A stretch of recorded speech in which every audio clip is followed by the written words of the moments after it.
The memory of the shot was a ghost that lived in my bones. It wasn't a loud crack, not in the way movies portrayed it. It was a flat, final sound, a punctuation mark that ended the sentence of my life. In that moment, as the searing heat bloomed in my chest and the world tilted into a slow crimson fade, I saw him. I saw Leo, my husband, the man I had built my entire existence around, throw himself not over my bleeding body but over Grace's. He shielded her, his back to me, as my consciousness bled out onto the cold concrete. That was my first life. I blinked and the world snapped back into a different focus. I was in Mr. Albright's office. The sunlight was warm through the blinds, dust motes dancing in the air. The scent of old books and lemon polish was starkly real. "Elara, are you sure you've really made up your mind?"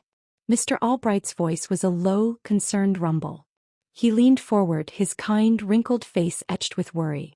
"The conditions on the battlefield are harsh, and you'll be facing life-threatening danger at any moment." The echo of the shot faded, replaced by the solid thrum of my own heartbeat. Elara. My name. Not just an extension of the Walsh family. My name. I nodded firmly, the gesture feeling more definitive than any I had ever made. "Don't worry, Mr. Albright. I've thought it through very carefully."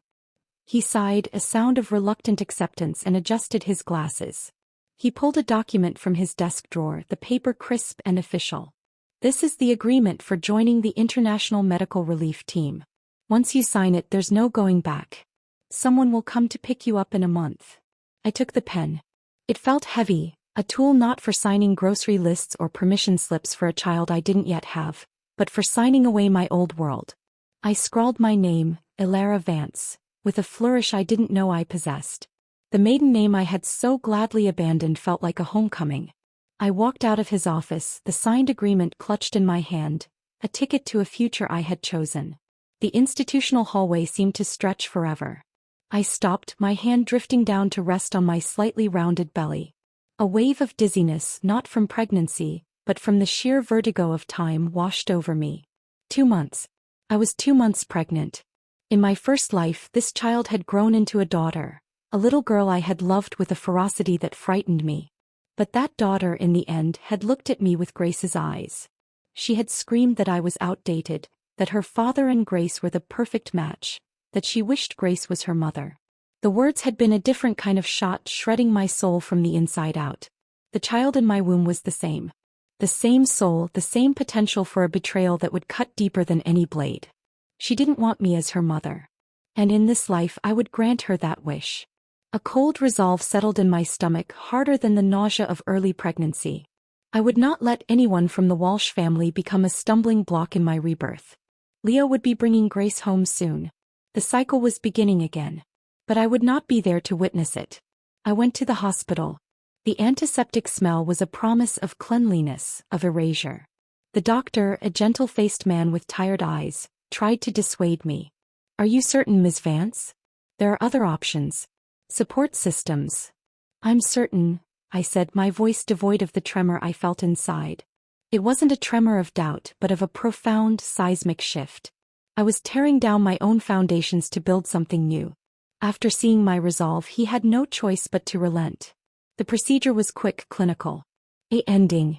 When it was over, I felt a hollowed-out ache, a physical emptiness that mirrored the emotional void I had lived in for years. But it was a clean void. A blank slate. I stayed in the hospital for 2 days, a quiet cocoon away from the world. When I returned to the Walsh household, the air was thick with the same domestic stagnation I remembered. "Where have you been?" Martha, Leo's mother, demanded, her hands on her hips. Her eyes scanned me, looking for faults, for deviations from her narrow script. I avoided her gaze, not out of submission but out of a newfound disinterest. "I was interning at the hospital with my professor," I said quietly.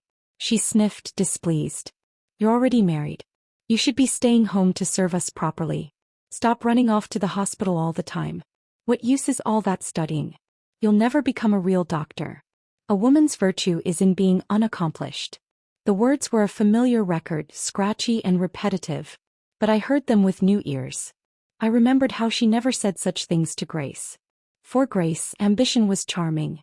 For me it was a nuisance. Just as I knew he would, Leo brought Grace home not long after. This time I made sure I wasn't there. I went to the hospital library, losing myself in textbooks about triage and field medicine.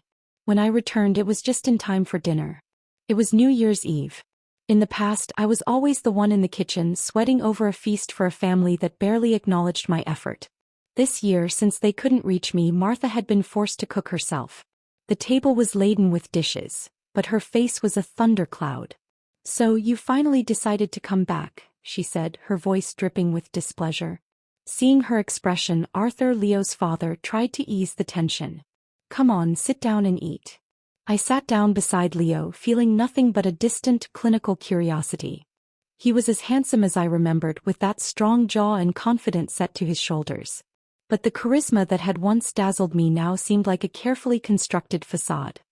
He gestured toward Grace, who was simpering from across the table. "Alara, this is Grace. She saved my life." I nodded, picked up my chopsticks and got ready to eat. I was hungry. He continued, "Grace doesn't know anyone here yet, so for now she'll be staying with us. You should treat her well." I picked up a piece of braised pork and placed it in my bowl. I looked up and met his eyes, a retort on my lips, but Grace interrupted. "Oh, don't trouble Alara," she said, her voice sweet as poisoned honey. "From now on I'll be the one taking care of everyone.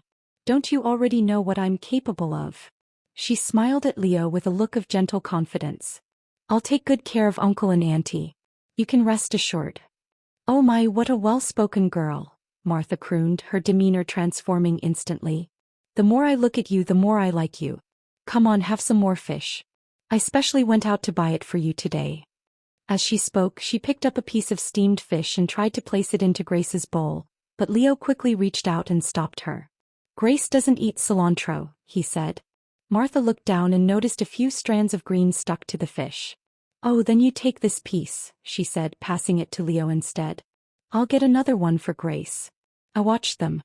How naturally they interacted, like a real family, a closed circuit of affection from which I was entirely excluded. In that moment, I wasn't even the outsider. I was the ghost at the feast, the one they had already written out of their story. Maybe Leo noticed my silence. He picked out a plump shrimp from a dish and placed it into my bowl. "Alara, you're hardly home during the new year. Thank you for taking care of the house and my parents this whole year," he said, a performative kindness in his tone. "I made this shrimp. Try it." I stared at the pink shrimp nestled in my white rice. I didn't touch it. Then I looked up at him, finding it all utterly, devastatingly laughable. Seeing that I didn't move, he paused and asked, "What's wrong?" "Leo," I said, my voice calm and clear, cutting through the familial chatter. "I'm allergic to shrimp. You didn't know that." His face froze. The silence that descended was broken by Martha. "Oh, don't be so dramatic. Allergic, not allergic.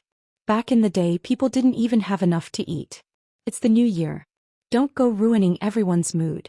The contrast was breathtaking. Her syrupy tone with Grace, her dismissive scorn with me. The favoritism was a physical force in the room.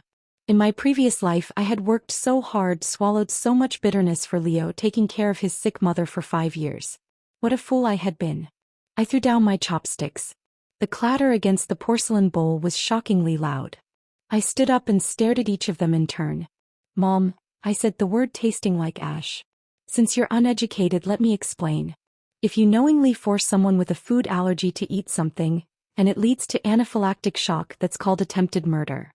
"Alara, is that how you speak to your mother?" Arthur, who had been playing invisible, finally exploded, his face turning red as he shouted at me. "Apologize to your mom." "My mom?" I said coldly. The shackles were off. "I don't have a mom. My mother died a long time ago. If I'm not mistaken, she died because of you." Arthur's expression faltered, the bluster draining from his face. He said nothing and sat back down, suddenly very interested in his food. I didn't want to deal with them anymore. I turned to leave, but Leo grabbed my wrist. His grip was firm, possessive. "Alara, apologize." He was angry. A real, hot emotion finally directed at me. I yanked my hand away forcefully and looked him straight in the eyes. "What? Did you really start thinking I was your family's maid? It's been how long since the founding of the new country? You think your family was somehow excluded from the entire reform and opening up process?" Their faces were a wave of shock, mouths agape, eyes wide. I wasn't surprised. The old Alara had always been meek and obedient. Never once had I dared speak out like this. But I was too angry now. Angry at myself for everything I had given. For everything that had never been worth it. I ignored their stunned silence completely and walked away from the table, returning to the room I shared with Leo. It had never felt like mine. Several hours passed. The fireworks started outside, painting the night sky with brief, brilliant flowers. Then I heard a knock at the door. I got up and opened it. Leo was standing there. He handed me a glass of warm milk. Alara, I just heated this up. Drink a little. No thank you, I said, moving to close the door. He blocked it with his hand, looking at me with a helpless expression that might have once swayed me. Don't be like this. You need to take care of your body for the baby. At the mention of the baby, I glanced down at my now flat belly, hidden by my loose robe, and let out a bitter smile. Leo, I said softly, using the name I used to whisper with affection. They're setting off fireworks outside. Why don't you go watch with Grace? Before he could answer, Grace suddenly popped out from behind him, her voice excited and playful. Leo, fireworks. Come on, come out with me. Let's go set some off together. She grabbed his arm, pointing eagerly toward the sparkling sky. Leo paused for a moment, then turned to her with a gentle smile and nodded. Okay, I'll take you. Grace beamed, throwing on her coat. Just as Leo reached the door, he turned back. Alara, do you want to come with us? Grace tugged on his sleeve with clear reluctance. Leo, maybe don't bring Alara along.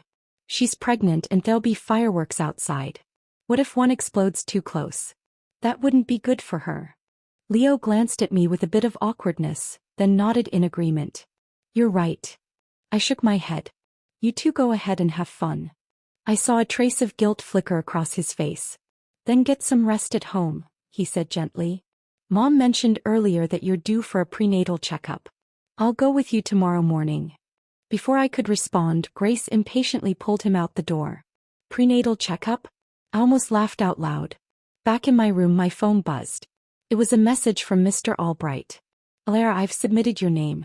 In half a month, you'll be joining the medical relief team in Moritz. It's winter there right now, so make sure to prepare some warm clothes just in case. I held the phone, the glow of the screen illuminating my face in the dark room. Outside, the fireworks boomed, celebrating a new beginning for the world. For me, in the silence they left behind, my new beginning was finally, truly here. The next morning, I allowed myself the rare luxury of sleeping until 10. The house was empty when I emerged, the silence a balm after last night's tension. I ate a piece of toast, the simple act feeling like a rebellion. I wasn't scrambling to make a multi-course breakfast for people who would only complain. This time was mine. Mr. Albright's message from last night had sent me to my closet, a task that quickly turned into an archaeological dig of my own neglect. I pulled open drawers and slid hangers across the rod, my hands brushing against fabrics worn thin, styles years out of date. In all these years I'd barely bought myself any clothes. A wave of sorrow, not for them but for the woman I had been, washed over me. Back then I felt a twisted, aching pity for Leo for how hard he worked. So almost all the money he gave me for the household was spent on his parents' medicine, their special dietary needs, and maintaining a facade of middle-class comfort for his family. I rarely spent anything on myself. Thinking about it now, the stupidity felt like a physical weight.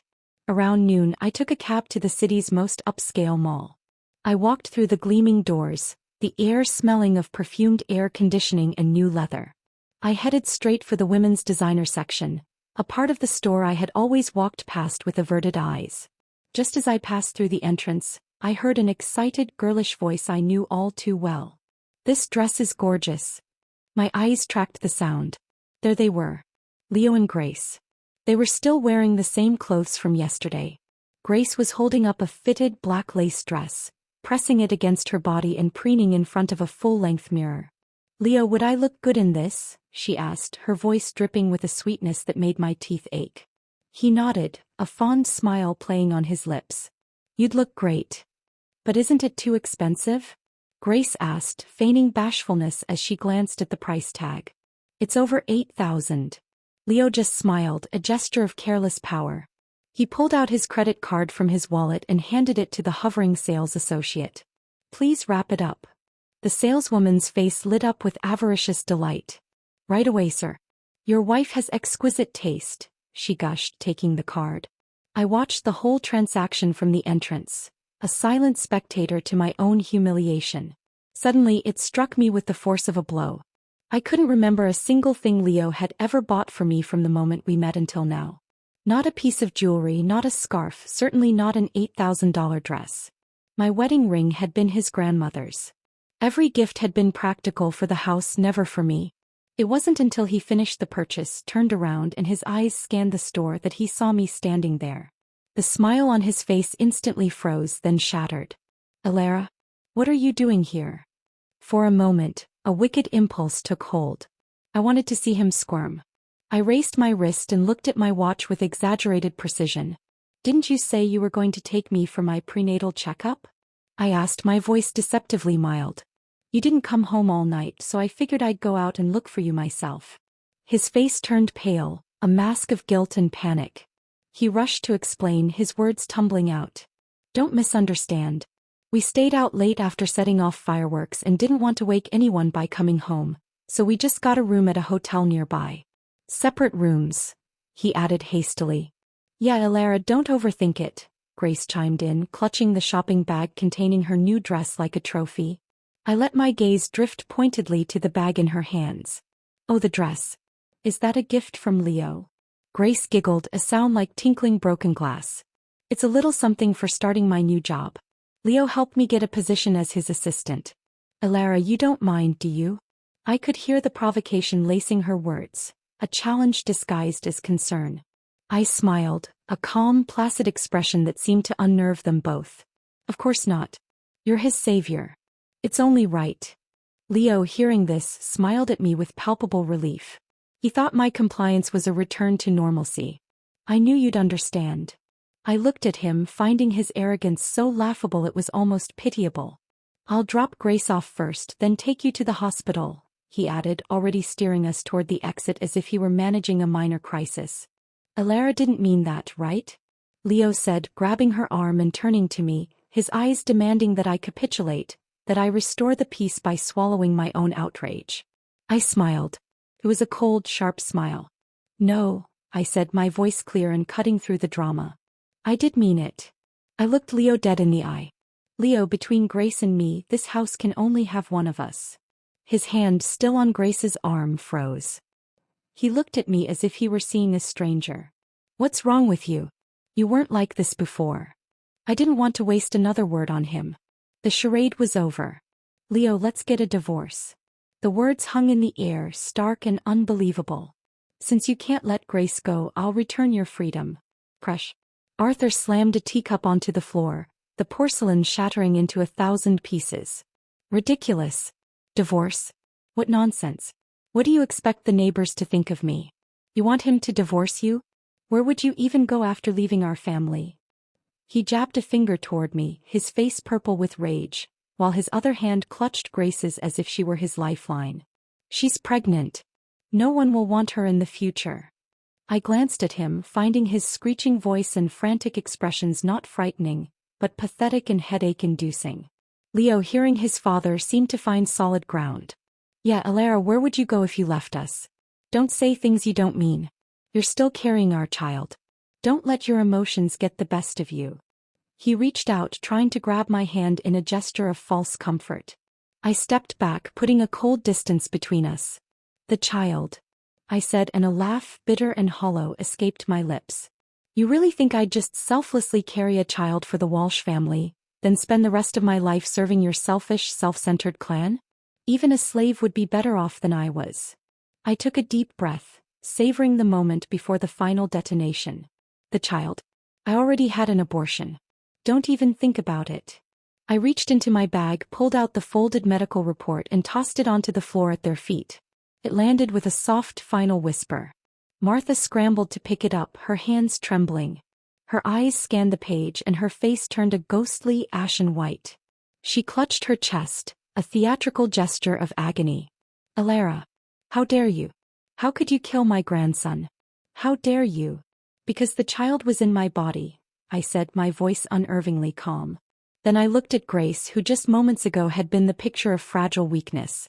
If you want a grandchild so badly, I said, my voice dripping with icy sarcasm. Why don't you have Grace give you one? Alara, stop it. Leo snapped, his voice raw. Oh, that's right, I said with mock realization. I almost forgot. I think I overheard once that Miss Grace isn't able to have children. In my past life, I had accidentally seen her medical report after one of her many delicate visits to the hospital. Grace's eyes widened in pure, unadulterated shock. The color drained from her face. How do you know that? Martha broke down, crying uncontrollably, her world of imagined grandchildren collapsing around her. Only now did Leo and Arthur finally realize I hadn't been lying. They rushed to grab the report from the floor. Leo's hands shook as he read it. He opened his mouth, but no sound came out for a long moment. You really went through with it? He finally whispered, his voice broken. Arthur was so furious he collapsed onto the ground, slamming his cane against the floor. What a cursed family. A cursed woman. While they were all caught in the chaos, the perfect family portrait torn to shreds, I walked calmly to the bedroom. I pulled my pre-packed suitcase from the closet and headed toward the front door. Leo, snapping out of his stupor, chased after me and blocked the exit. Alara, please don't make a scene. Let's not talk about the abortion for now. I won't hold it against you. I almost laughed at the sheer, unadulterated shamelessness of it. Leo, I said, my voice low and venomous. Have I been too polite to you all these years? Is that why you've become this disgusting? Right now, Alara, am the one asking for a divorce. I'm not begging for your forgiveness. I pulled out the divorce agreement I had drafted weeks ago, the final piece of my emancipation, and threw it at his chest. I've signed my name. You sign yours. I don't want anything more to do with you or your family. For the first time, it seemed to truly dawn on him that I was serious. This wasn't a tantrum. This was a verdict. He tried to grab my arm again to stop me, to pull me back into his orbit. But I was done. I shoved him back with all my strength, a strength he never knew I possessed. What's wrong with you, Leo? You married me because my mother saved your father's life, didn't you? You never loved me. So what's with the act now? Besides, if we divorce, you and Grace can finally be together openly. What's the problem? Alara, you've got it all wrong, he cried out, a desperate last-ditch effort. I'm only kind to Grace because she once saved my life. She has no family in this world, and I feel a responsibility to look after her. That's all it is. Grace had just stepped back into the hallway and happened to hear that last part. Her face, already pale, turned a sickly gray. The revelation that she was just a responsibility was a blow she hadn't expected. Leo turned and froze when he saw her standing there, the hurt evident in her eyes. I stared at him, my gaze colder than ice. If you're the kind of man who eats from one bowl while staring at the next, then I can't even pretend to respect you. I waved a hand toward the divorce agreement now clutched in his hand. If you don't sign, I'll file a lawsuit. One way or another, this marriage is ending. Taking advantage of their stunned immobility, I hurried down the front steps, my suitcase wheels clacking a triumphant rhythm on the pavement. I flagged a taxi, slid into the back seat, and gave the driver the address of a downtown hotel. I didn't look back. Not once. As the city lights streamed past the window, I felt the chains of my first life finally, irrevocably fall away. The ghost of the shot was gone. In its place was only the steady, determined beat of my own heart, marching forward into a future I would build for myself.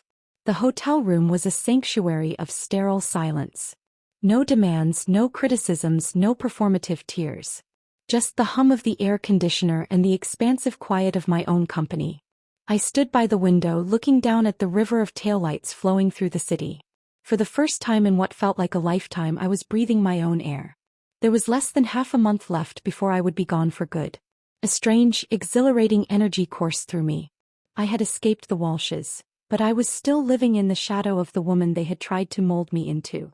Before I could become Dr. Vance of the International Medical Relief Team, I needed to bury Alara, the doormat, for good. I needed to make up for all the things I had lost, all the experiences I had denied myself. So I made a decision. I booked a ticket to a tropical island, a place of turquoise water and white sand that existed only in my old daydreams. It would be a solo trip, a pilgrimage to my new self. The next morning I went shopping. Not in the frantic, guilty way I used to, buying only practical items on sale. This was a deliberate, almost ceremonial act of self-reclamation. I bought a sturdy, elegant suitcase. I bought a swimsuit, not a practical one-piece, but a deep emerald bikini that made me feel bold. I bought a flowing sundress and a wide-brimmed hat. I spent money on myself, and with every swipe of my card, I felt a piece of my soul clicking back into place. Before heading to the airport, I performed one last act of severance. I took out my phone, its screen still littered with missed calls and pleading texts from Leo. With a calm, steady finger, I blocked every single member of the Walsh family: Leo, Martha, Arthur.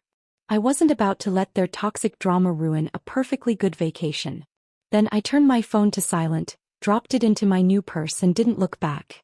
The island was everything I needed it to be. The sun was a warm, forgiving presence on my skin. The salt spray from the ocean was a baptism. I spent over a week in a state of blissful, carefree oblivion. I swam until my muscles ached. I read novels on the beach, their plots entirely separate from my own.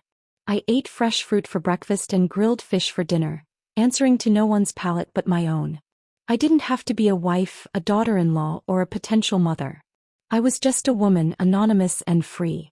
It wasn't until my last day, as I was packing my suitcase, now filled with seashells and a new tan, that my phone vibrated with an international number I recognized. It was Mr. Albright. "Alara, I hope you're well. I've booked your flight back to the city. You need to come see me at the hospital tomorrow to finalize the paperwork for Moritz. You leave in 2 days." The real world rushed back in, but this time it was a world of my own choosing. "I'll be there, Mr. Albright." "Thank you." After returning to the city, I dropped my bags at a new longer-term hotel near the airport and rushed straight to the hospital.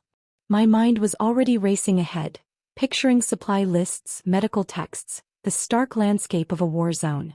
I was so focused on my future that I didn't see the past waiting for me. Just as I reached the hospital's main entrance, a hand shot out and grabbed my arm, the grip desperate and familiar. I turned, and there he was. Leo. He looked ravaged. His clothes were rumpled, his hair disheveled, and dark circles bruised the skin under his eyes. When he saw it was really me, his eyes lit up with a wild, almost manic surprise. "Alara, it really is you. You have no idea how long I've been trying to find you. You blocked me. I couldn't contact you at all." He let out a bitter, broken laugh. "I didn't realize until then that I had no other way to reach you. I don't even know if you have any close friends. Looking back, I guess I really didn't care enough about you." His words were meant to be a confession, but they just sounded like a pathetic epiphany. I didn't have time for his self-pity. I shook off his hand as if brushing away dirt. "Leo, did you forget I already gave you the divorce papers? Stop pretending you still care. You know better than anyone how you've treated me." I turned to leave, my heels clicking decisively on the pavement, but he rushed to catch up, his voice pleading. "Alara, please give me one more chance. Mom's in the hospital now. I've been taking care of her these past few days, and I finally understand how hard it was for you before." He ran a hand through his already messy hair. "How exhausting it must have been to care for her all by yourself, then rush home every afternoon to cook for Dad. I finally see how much effort it took for you to keep our household running so smoothly." The more he spoke, the clearer his motives became. He looked thinner, more worn out than I'd ever seen him. Without me, his free-livin' maid and nurse, he'd had to shoulder the responsibility himself. And clearly he was crumbling under the weight. This wasn't about missing me, it was about missing my labor. Everything he said was a confession that if I didn't return, his comfortable life was going to collapse. I looked at him, my expression one of pure, undiluted contempt. "So, things are that hard for you? What about your precious Grace? She's not helping out at all." His expression turned cold and shuddered instantly. "Grace," he said her name like a curse. "She hasn't been feeling well lately." I nodded slowly, a sarcastic smile touching my lips. Of course. Smart girl. If I just pretended to be sick back then, maybe I wouldn't have been used by your family as free labor for all those years. He was momentarily speechless, choked by the stark truth of my words. "But I know you," he insisted, a flicker of his old arrogance returning. "You came back today, didn't you? That means you still care. You still don't want to see me suffer. Alara, I know you asked for the divorce because you were angry. I've had time to reflect. I'll change. I'll take better care of you. Let's start over. Come home with me." I'd had enough. The audacity was staggering. Leo, get lost, I snapped, my voice low and venomous. Stop flattering yourself. I feel nothing but disgust whenever I see anyone from your family. If you want to keep even a shred of dignity, then stop blocking my way. I took a step closer, forcing him to look into my eyes, to see the absolute absence of the woman he thought he knew. I'm not here for you, and I'm certainly not here for the Walsh family. The world doesn't revolve around you. If your parents are sick or dying, that's your problem. If you have a conscience, take care of them. If you don't, throw them out into the street, but leave me the hell alone. He stood there frozen, completely stunned. It was like he didn't even recognize me. You came to the hospital for what? He finally asked. Then a dawning comprehension washed over his face, and his expression relaxed into a patronizing smirk. Oh, I get it. You're still dreaming of becoming a doctor. He shook his head, a mockery of pity in his eyes. Alara, be realistic. Just hanging around the hospital doesn't make you one. Then a commanding, familiar voice cut through the tension from behind me. Alara, why haven't you come in yet? We still need to confirm your documents before you join the relief team. I turned to see Mr. Albright standing there, his assistant beside him, his expression stern. I nodded quickly, a wave of relief washing over me. Sorry, I'm coming now. Mr. Albright then turned his sharp gaze on Leo. Stay away from her. Stop bothering her. Relief team? Leo asked, his confusion genuine now. What relief team? What's it to you? I rolled my eyes, finally freeing myself from his gravitational pull. I jogged over to catch up with Mr. Albright, leaving Leo standing alone on the sidewalk, a bewildered and diminishing figure. Inside, in the quiet order of Mr. Albright's office, the real world solidified around me. We reviewed the final paperwork. Waivers, insurance, mission protocols. The words hostile environment and combat medicine were no longer abstract concepts. They were my imminent reality. Finally, Mr. Albright handed me a small leather-bound credential and a plane ticket. Alara, on behalf of the International Medical Relief Team, I welcome you, he said solemnly, shaking my hand. The weight of the credential in my palm felt more significant than my entire marriage. The next morning, a sharp knock echoed in my hotel room. I opened the door to find a young, serious-faced man in a practical uniform. Dr. Vance, he said with a respectful smile. I'm here to escort you.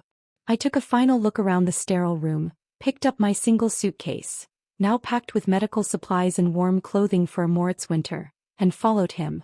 I didn't look back. At the airport, we boarded a military-chartered plane. The roar of the engines was a symphony of finality and beginning. As the wheels left the tarmac, I felt the last threads connecting me to my old life snap. I was no longer Alara, the betrayed wife. I was Dr. Alara Vance, and I was flying toward a purpose born from my own ashes. The flight was long and loud. When we finally landed, the air that hit me as I descended the steps was cold, dry, and carried the faint, acrid tang of smoke and dust. In the distance, the horizon was broken by the skeletons of bombed-out buildings. This was Moritz. This was my new beginning. This was the point of no return, and I strode toward it without a single backward glance. The first breath of Moritz air was a shock to the system. It was cold, thin, and carried a persistent chalky dust that coated the back of the throat. The sounds were a dissonant symphony, the distant low thump of artillery, the constant hum of generators, and the wail of sirens that sent everyone scrambling. This was not the clean, ordered world of a city hospital. This was the ragged, raw edge of human existence. Our field hospital was a cluster of reinforced tents and repurposed concrete shells, a fragile bastion of sanity in the chaos. The learning curve was not a curve, it was a vertical cliff. I went from studying textbooks to treating a life-threatening procedure, from practicing sutures on pigskin to staunching the pulsing wound of a child caught in crossfire. The theoretical knowledge Mr. Albright had imparted was a foundation, but the reality was a brutal, bloody masterclass.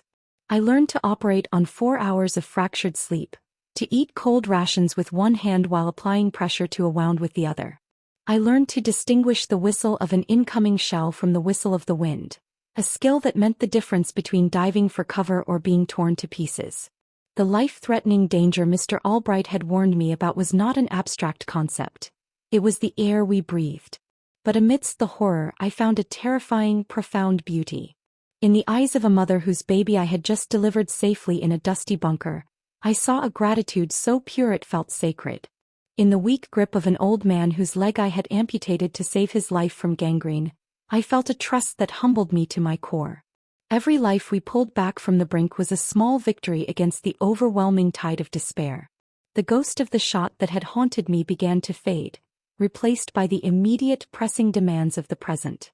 I was not dwelling on a death, I was fighting for lives. During those 3 years I witnessed the very worst and the very best of humanity. I saw militias commit unspeakable atrocities, and I saw aid workers from a dozen different countries risk everything to save a single, anonymous life. I saw children who had lost everything still find the capacity to share their meager bread. My own suffering, the betrayal of the Walsh family, began to shrink in perspective. It had been a personal, intimate hell. But this was a collective one, and in serving it, my own wounds began to scar over. I stopped being Alara, the wronged woman from a previous life. I became Dr. Vance. The title was earned not in a university hall, but in the blood and grit of this war-torn land. My hands, once only capable of household chores, now held the power to suture, to set bones, to bring life into the world under the most desperate circumstances. The emptiness I had felt after the abortion was filled with a purpose so demanding it left no room for self-pity. One evening, after a particularly grueling 36-hour shift where we had lost 3 patients but saved 7, I sat on an ammo crate outside the main tent, sipping a cup of bitter, black coffee. The sky was ablaze with a sunset that seemed to mock the darkness on the ground. My body ached with a fatigue so deep it felt like a part of my skeleton. But for the first time in either of my lives, I felt a sense of profound, unshakable peace. I was exactly where I was meant to be. It was on a day like this, 3 years to the month since I had arrived, that the satellite phone in the command tent rang for me. It was Mr. Albright. Alara. His voice crackled over the line, thousands of miles away yet feeling impossibly close. Your service in Moritz is coming to an end. You've done remarkable work. Reports have come back and your name is being spoken with great respect. Thank you, Mr. Albright, I said, my voice rough with dust and fatigue. There's now an opportunity to study in Germany, he continued. A fully funded scholarship in advanced trauma surgery. It would take 4 years. The systems there are among the most advanced in the world. Would you be willing to go? I looked back at the field hospital behind me, at the stained canvas and the dedicated, exhausted faces of my colleagues. I looked at the rubble and the wounded that were a constant presence. My skills had grown exponentially here, but they had reached a plateau. I was a master of battlefield medicine, but I knew there was so much more to learn. To truly become the doctor I wanted to be, I needed more. Yes, I said without hesitation. I want to go. Excellent. I'll start the paperwork immediately. He paused, and the silence on the line stretched just a moment too long. There's something else, Alara. Something I've never told you. I felt a prickle of foreboding. Is there something else, Mr. Albright? The day after you left, your ex-husband came to see me, he said, his tone carefully neutral. He kept asking where you went. I told him you had joined the relief team and were beyond his reach. He looked devastated. Kept saying it wasn't possible, that you couldn't have left him. He made a scene in my office, broke a bunch of things. In the end, it was that woman, Grace, who dragged him out. I listened, my face an impassive mask. A part of me, the old, wounded Alara, felt a flicker of grim satisfaction. At first, I actually thought he was genuinely heartbroken over your leaving, Mr. Albright admitted. But not even a few months later, he and that woman were openly in a relationship. I figured it wasn't worth upsetting you over, so I never brought it up. I wasn't upset. I was indifferent. The news was like hearing about the weather in a country I never planned to visit. But then just a few days ago I heard something huge. His voice dropped, turning suddenly gossipy, a rare breach of his professional demeanor. That Grace woman, she was arrested. And Leo, he was suspended from duty and has been taken in for investigation. Now my interest was piqued. Arrested? For what? Mr. Albright continued slowly, relaying the information with dramatic gravity. Turns out Grace was a traitor. A corporate spy working for a foreign entity. She approached Leo from the beginning with an agenda, using him to gain access to sensitive commercial and government contracts. The whole Walsh family was completely duped by her. Now Leo's not just out of a job, He might be facing more serious charges down the line for complicity, however unwitting. I leaned against the rough wooden post of the tent, the news settling over me. I thought back to my past life. As far as I could remember, none of this had ever happened before I died. Had Grace actually succeeded in that life? Had she and Leo lived out their days in wealthy, treacherous bliss, funded by his misplaced trust and her deception? The thought sent a cold shiver down my spine. Good thing you divorced that fool when you did, Mr. Albright concluded, a note of finality in his voice. Yes, I said, my own voice steady and clear. Good thing. And I meant it. Not with vindictive joy but with a profound sense of closure. The universe, it seemed, had its own sense of justice. Leo's poor judgment, his blind trust in the beautiful, manipulative stranger over his own wife, had finally borne its poisonous fruit. He had chosen a viper and now he was feeling its bite. As for him, well, he had it coming. I hung up the phone and walked back out into the Moritz evening. The news felt like the final page of a very long, very painful book being turned. There was nothing left for me in that old story. My path was clear.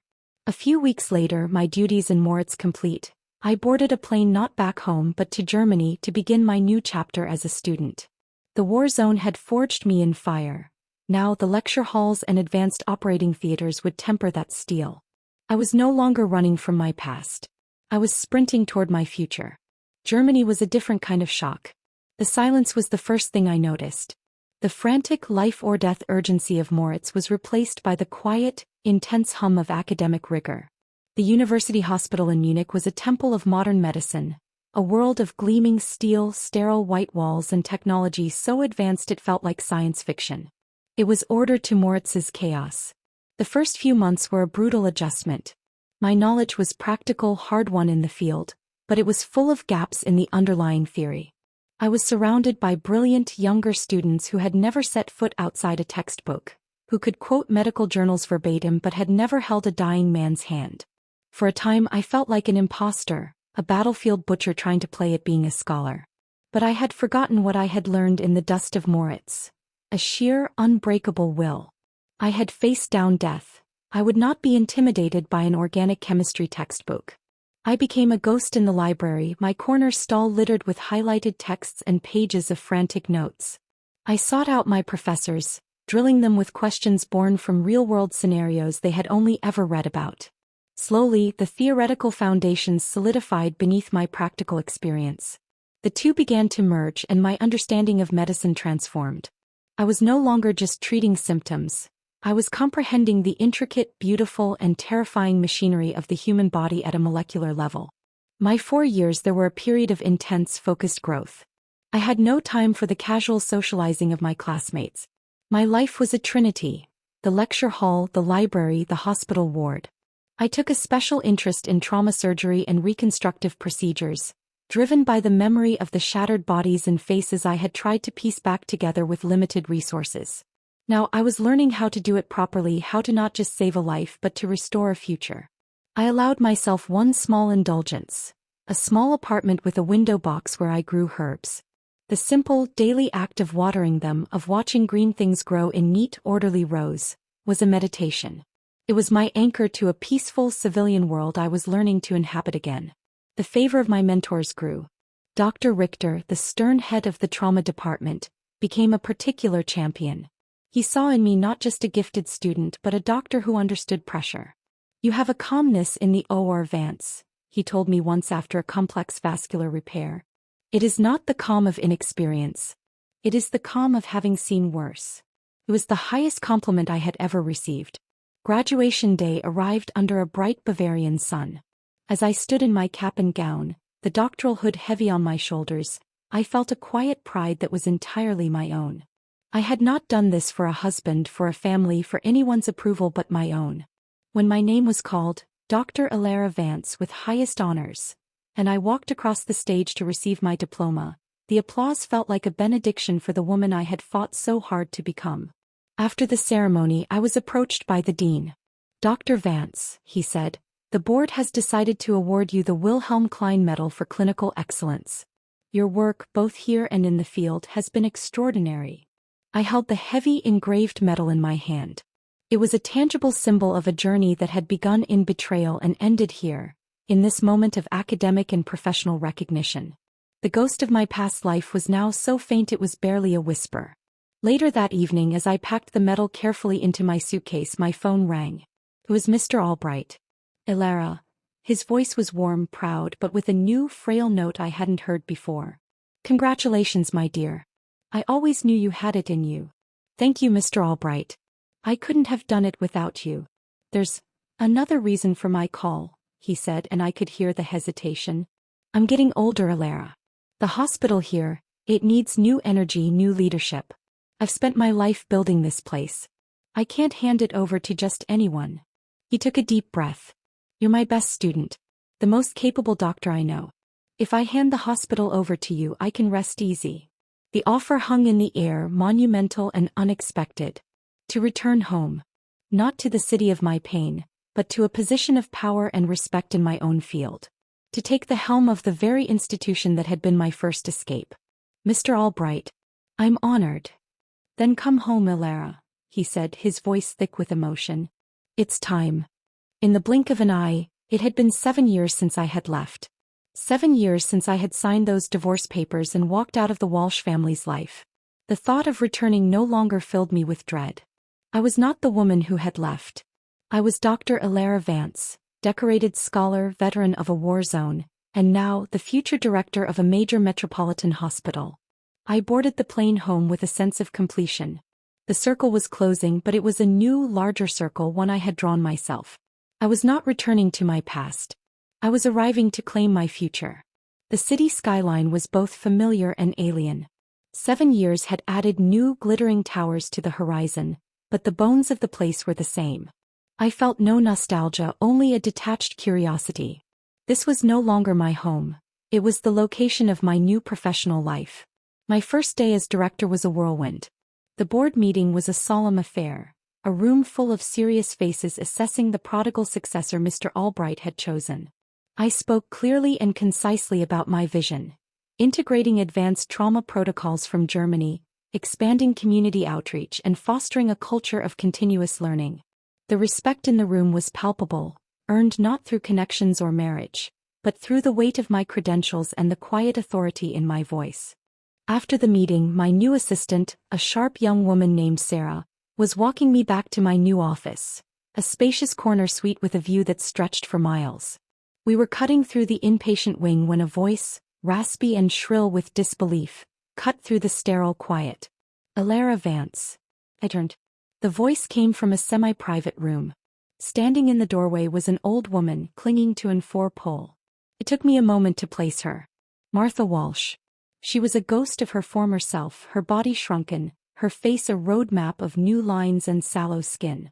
But her eyes, burning with a mixture of shock and a flicker of her old entitlement, were unmistakable. Her eyes widened, scanning my tailored designer suit, the confident set of my shoulders, the air of command that now clung to me as naturally as my own skin. "It's really you," she breathed, her voice trembling. She took a shuffling step forward, her grip tight on the pole. "Where have you been all these years? Why didn't you contact us? We looked everywhere for you." Sarah immediately stepped forward, placing herself subtly between me and the woman. "Sir, please calm down. You need to rest." But Martha, incensed by the intervention, angrily shoved Sarah's hand aside. "She's my daughter-in-law. This is none of your business." The words were a desperate, pathetic clawing at a past that had long since crumbled to dust. Just then, a man in a dark blue security uniform ran up from down the hall. He moved with a weary haste. "Mom, you just had surgery. You can't get this worked up."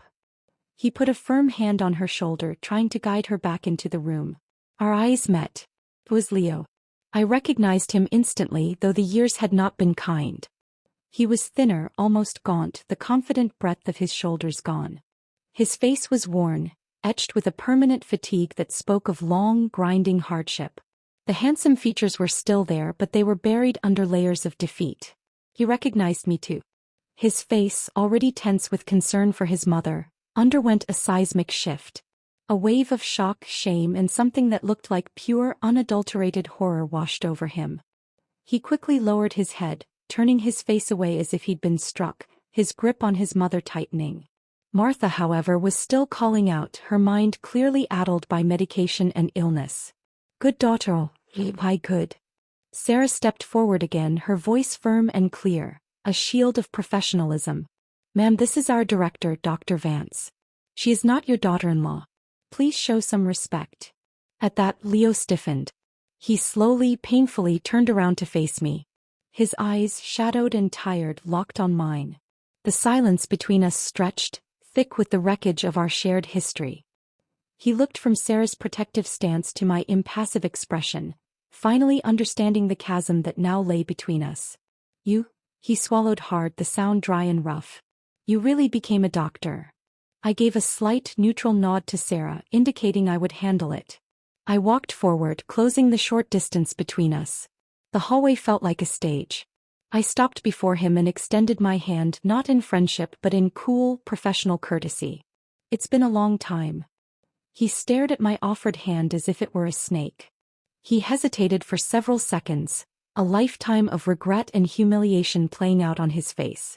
Then he let out a soft, bitter laugh, a hollow sound devoid of any joy, and finally took my hand. His grip was calloused and weak. Yeah, he whispered, his voice barely audible. It has, Director Vance. After he had settled his protesting mother back into her room, he and I walked in silence to the hospital's ground floor cafe. The bright, cheerful space felt surreal, a bizarre backdrop for our meeting. We took a table in the corner, the clatter of cups and the murmur of other conversations forming a protective bubble around our silence. He ordered a black coffee, I asked for tea. He didn't speak until the drinks arrived, his hands cradling the warm mug as if for salvation. My father, he began, not meeting my eyes, passed away 2 years ago. His voice was flat, reciting facts from an obituary. At the time Mom was in the hospital and I had just been taken in for investigation. He couldn't bring himself to look at me. The only one left at home was him. He fell down the stairs. No one was there. It wasn't until much later that a neighbor realized something was wrong and called the police. He took a shaky sip of coffee. After that, Mom's health went downhill. She had surgery recently, but the doctor said a full recovery is unlikely. She doesn't have much time left. He finally lifted his gaze to mine and I saw the profound exhaustion there. Her mind isn't doing so well either. He forgets things. That's why she kept calling you that just now. Please don't take it to heart. After he finished, he lowered his head and buried his face in his hands, his shoulders slumping. The pose was one of utter defeat. Ilara. His voice was muffled by his palms. I regret everything. If I had just focused on living a good life with you.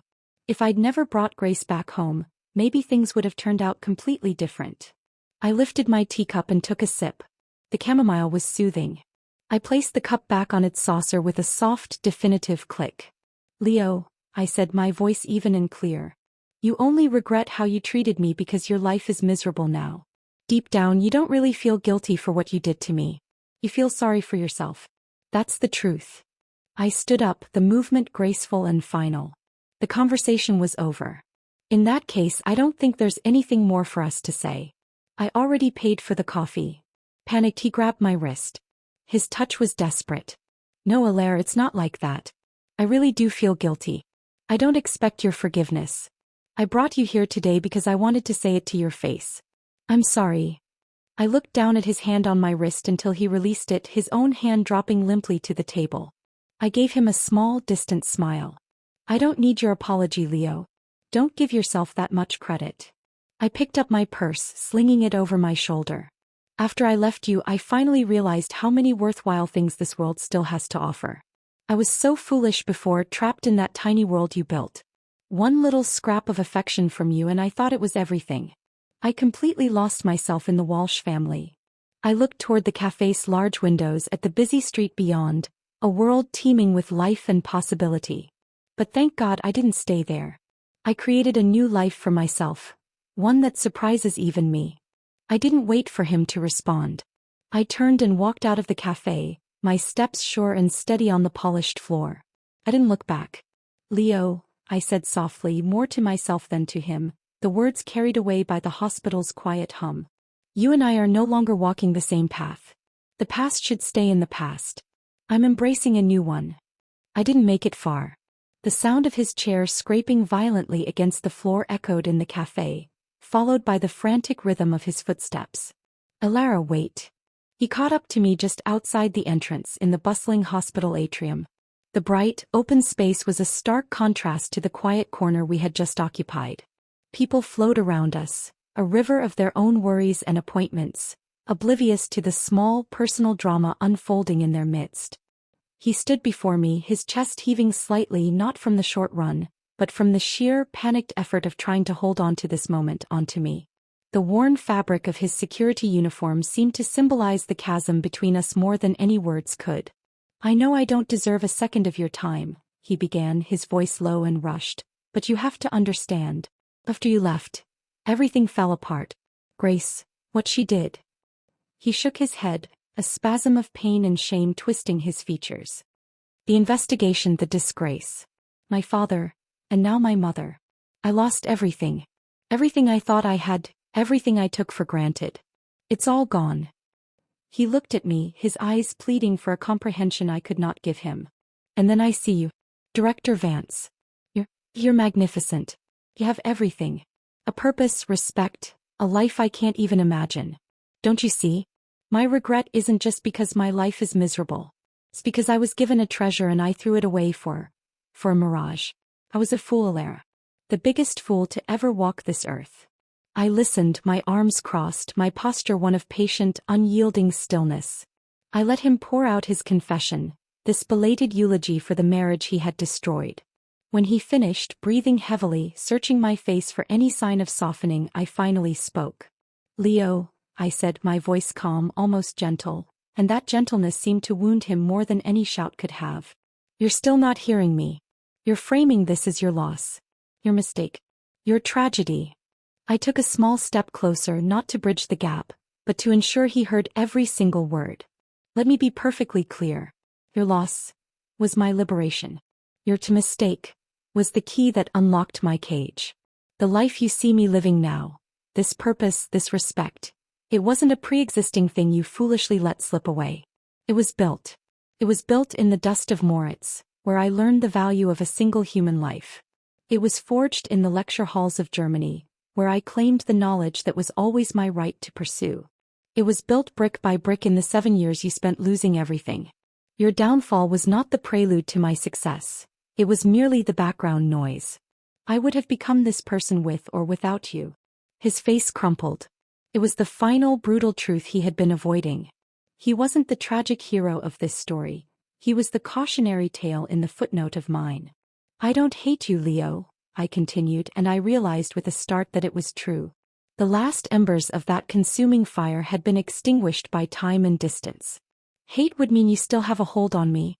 What I feel for you now is nothing. It is a complete and utter absence. You are a stranger who shares a painful piece of my history, nothing more. I glanced at my watch, a simple, elegant timepiece. I have a departmental meeting in 10 minutes. My patients, my staff, my hospital, they are my present. They are my future. You are a ghost from a past I have long since made peace with. I looked him in the eye one last time, offering not forgiveness but a final, stark dismissal. Sign the divorce papers if you haven't already. Let the legalities catch up with the reality. Then let me go. And more importantly, Leo, let yourself go. Stop haunting the ruins of a life you chose to destroy. Your penance isn't in my forgiveness. It's in you finding a way to move on from the man you were, without using me as your crutch or your excuse. I turned away from him then for what I knew would be the final time. The sunlight streamed through the large glass walls of the atrium, illuminating the path ahead of me.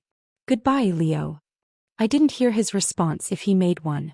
I was already walking away, my focus shifting to the meeting agenda, to the new research proposals, to the life that was waiting for me. The ghost had been confronted, and in the bright, busy light of day, it had simply faded away. The path behind me was closed, overgrown and unwalked. The path ahead was clear, and it was mine alone. The years that followed were not marked by the dramatic upheavals of my past, but by a quiet, steady accumulation of purpose and contentment. The hospital became more than a workplace. It was an extension of myself. We implemented the new trauma protocols, and I saw the survival rates for critical patients climb. I started a mentorship program for young female doctors, something Mr. Albright, for all his goodness, had never thought to do. I made sure they never felt their ambitions were a nuisance or that their place was solely at home. Mr. Albright passed away peacefully in his sleep 2 years after I took over. At his funeral, I didn't speak of a grieving daughter, but of a grateful successor. I promised him and myself that I would honor his legacy not by maintaining his vision, but by building upon it. The hospital board, once cautiously observing me, now followed my lead with unwavering confidence. My personal life, once a barren landscape, began to blossom in its own time. I didn't seek it out, it found me. His name was David, a historian who had come to the hospital to research a book on the architecture of old medical buildings. He was quiet, thoughtful, with eyes that held a deep, patient kindness. There was no frantic passion, no dramatic intensity. Our relationship was built on long conversations over coffee, shared silences in art galleries, and a mutual respect for each other's demanding careers. He knew the broad strokes of my past, the divorce, my work abroad, but he never treated me like a wounded bird needing repair. He saw the strength my journey had forged and he admired it. We married in a small, simple ceremony in the hospital gardens, surrounded by colleagues and a few close friends I had made over the years. It was a celebration of a present we were building, not a redemption from a painful past. A year later, our daughter was born. We named her Clara. Holding her for the first time, I felt a love so profound and terrifying it eclipsed everything that had come before. But it was a different love than I had known in my first life. It was not a love born of duty or societal expectation. It was a love born of pure, unadulterated choice. I had chosen this life, I had chosen David, and I had chosen to bring this perfect tiny human into my world of stability and love. There were no ghosts at the edges of my happiness. When I looked at Clara, I saw only her father's gentle eyes and her own boundless curiosity. The bitter memory of a previous child who had rejected me had long since lost its power to wound. That was another life, a story that belonged to another woman. One afternoon I was pushing Clara on a swing at the park. She was squealing with laughter, her little hands gripping the chains tightly. David was on a nearby bench, reading, looking up every few seconds to smile at us. The sun was warm, the air was clean, and my heart was so full it felt like a physical presence in my chest. A movement at the edge of the park caught my eye. A man was walking slowly along the path, his shoulders stooped. It was Leo. He was older, grayer, but it was unmistakably him. He was alone. His eyes scanned the park and for a fleeting second they met mine. There was no shock, no plea, no bitterness. There was only a vast, quiet emptiness in his gaze. He saw me, a woman, a mother, a person utterly and completely separate from the history he held. He gave a slow, almost imperceptible nod. It wasn't in greeting but an acknowledgement. An acknowledgement of the unwalked path, of the chasm between us that was now as wide and permanent as an ocean. I nodded back, a simple, neutral gesture. Then I turned my attention back to my daughter. "Higher, Mama. Higher." Clara giggled.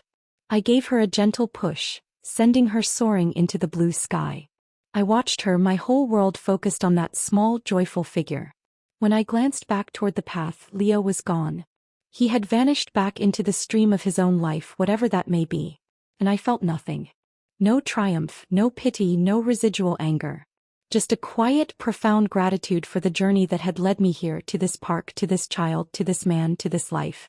The shot that had ended my first life was now so distant it was nothing more than a faded echo. It had been the end of everything. But it had also been a beginning. It had been the brutal, necessary catalyst for me to tear down a life built on sand and construct a new one, piece by piece, on the unshakable foundation of my own strength, my own choices and my own worth. I had not just survived my rebirth. I had finally and completely lived. The end.